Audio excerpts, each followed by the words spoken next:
Hoje nós vamos entrar no pensamento moderno a partir do filósofo francês René Descartes.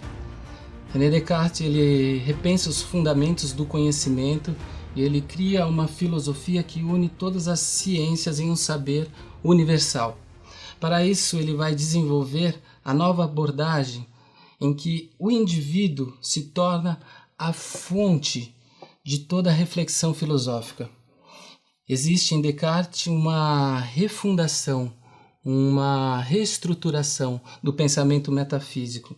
Em sua primeira meditação, Descartes opera uma reformulação da metafísica, do conhecimento, para estabelecer algo firme e constante na ciência. Dessa perspectiva, ele se desprende das certezas, dos julgamentos enganosos, daquilo que ele considera a imaginação dada pelos sentidos e de toda a tradição reflexiva para o benefício de uma dúvida radical. Essa dúvida, conhecida como dúvida hiperbólica, ela deve fazer uma varredura e eliminar todo conhecimento previamente construído a partir dos sentidos e da tradição e, portanto, suscetíveis de nos enganar.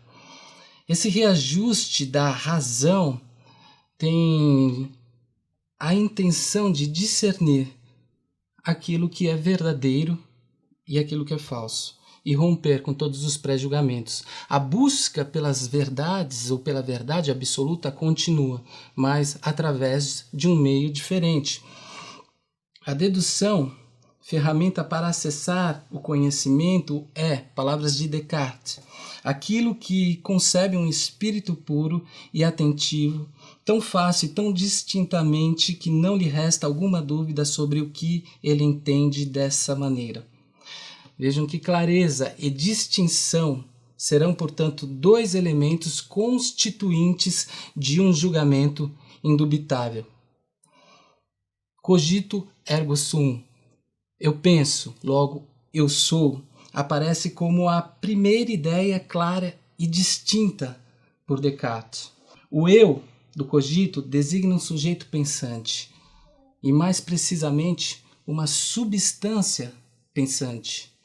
Ou seja, o espírito, a mente. A afirmação cogito ergo sum, eu penso, logo eu sou, é necessariamente verdade cada vez que é pronunciada. Existe nessa pronunciação aquilo que Descartes chama de valor performativo.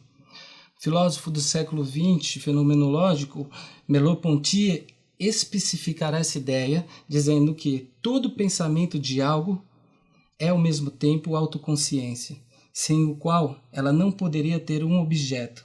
Na raiz de todas as nossas experiências e reflexões encontramos um ser que se reconhece imediatamente. O cogito de Descartes, o eu, ajuda a transmitir a preeminência, então, do pensamento sobre todo objeto e constitui o próprio fundamento da metafísica em Descartes. Este cogito é, portanto, primordial. Por quê? Porque ele se torna a condição essencial da fala. Na verdade, ele se refere a uma interioridade peculiar a cada indivíduo, variando de um indivíduo para o outro. O homem, que é concomitantemente sujeito e objeto do mundo, é também um ponto de partida que o leva a esse reconhecimento. Nós podemos observar 4 passos operados por Descartes no cogito ergo sum.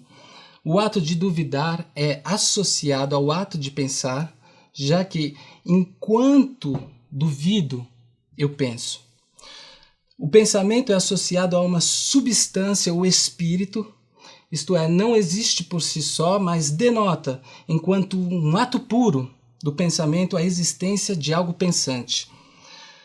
3. Essa substância pensante ela é igualada ao eu, ao sujeito individual, à individualidade. Se algo pensa, quem pensa sou eu. Dessa maneira, o pensamento ele não pode ser separado do sujeito. E 4. O sujeito, enquanto ser pensante, implica automaticamente a sua existência. Ou seja, se eu penso, então eu sou. Se eu sou, eu existo. Se eu deixar de pensar, eu deixo de ser. E se eu deixar de ser, eu deixo de existir. A Rádio Transmundial é um veículo de comunicação presente em 80% do planeta e que tem como objetivo levar as boas novas do Evangelho aos que não a conhecem, bem como dar crescimento e maturidade cristã àqueles que desejam servir a Deus de forma integral. Mais informações em www.transmundial.org.br. Transmundial, para todo mundo ouvir. A Faculdade Teológica Batista de São Paulo tem a satisfação de receber você para entrar em sintonia com a nossa ministração bíblica, ministerial e abençoadora, que vai fazer diferença em termos de educação teológica para a nossa vida. Fique em sintonia conosco, aprofundando-se na Palavra de Deus.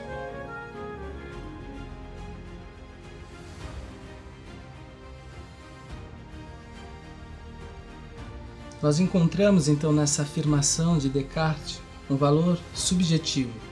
A primeira certeza que Descartes afirma em seu método é de caráter objetivo e não objetivo. Funda-se e se instala no centro do sujeito essa afirmação, tornando a subjetividade então essencial para a teoria do conhecimento. A subjetividade é algo diretamente dependente do sujeito que pensa e que sente. É a experiência feita pelo sujeito, sentida pelo próprio sujeito, ao contrário da objetividade que é definida como algo que nos é dado.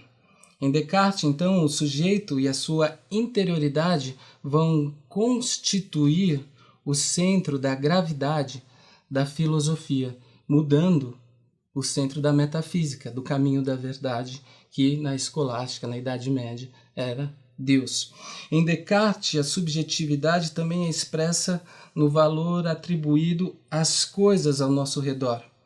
O que isso quer dizer? Quer dizer que o valor de uma coisa não é mais imanente, ao contrário do que se pensava os medievais. O valor não está na coisa em si, a essência não está na coisa em si, mas é porque os homens manifestam um interesse pela coisa, por aquilo que representa a coisa, que ela é boa, e não porque ela é boa em si mesmo. Assim, Descartes ele representa uma verdadeira ruptura no pensamento escolástico medieval. A teologia racional, a síntese do cristianismo, acredita que todo conhecimento ele vai proceder de Deus. Descartes marca a entrada da modernidade, movendo a origem do conhecimento, a origem do divino ao humano, fazendo a razão aparecer antes da fé. Este é o advento do racionalismo. Descartes ele vai afirmar ser livre da tradição escolástica e de seus preconceitos para fornecer ao homem um modo de pensamento mais livre. Descartes não desacredita em Deus. Ele prova o conhecimento de Deus a partir da razão humana.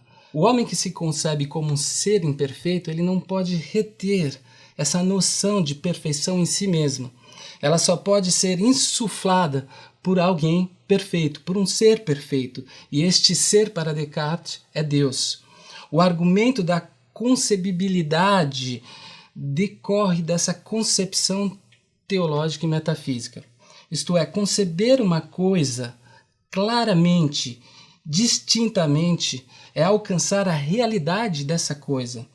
Deus, verdade, perfeito, eterno, ele não pode nos enganar e permitir que concebamos de maneira clara e distinta coisas falsas. A clareza e a distinção levam somente ao conhecimento do que é verdadeiro.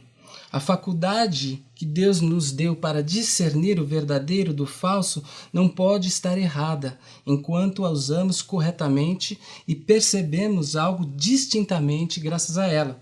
Dessa maneira, a certeza de algo alcançado indubitavelmente e de um Deus que garante a veracidade do conhecimento torna-se possível a elaboração da ciência das ideias. No entanto, o homem é suscetível de se enganar por conta de sua dureza e de sua fraqueza de natureza. Assim é o sujeito por si só, em Descartes, que deve fundar as suas bases e as suas condições para a construção do conhecimento, e não mais uma metafísica transcendente. A metafísica se torna totalmente subjetiva. Todo edifício de opiniões recebidas deve ser, então, demolido para se operar uma reconstrução. Todavia, esse exercício de desconstrução e reconstrução operado por Descartes é individual, subjetivo. Descartes vai elaborar um conceito de metafísica onde não é em um outro mundo que a verdade é acessada, mas no interior do próprio homem, na sua subjetividade, onde ali, através das ideias inatas, tão perfeitas, colocadas por Deus no homem, que ultrapassam a dimensão imperfeita humana, pode-se ter acesso tanto às verdades absolutas quanto à prova da existência de Deus.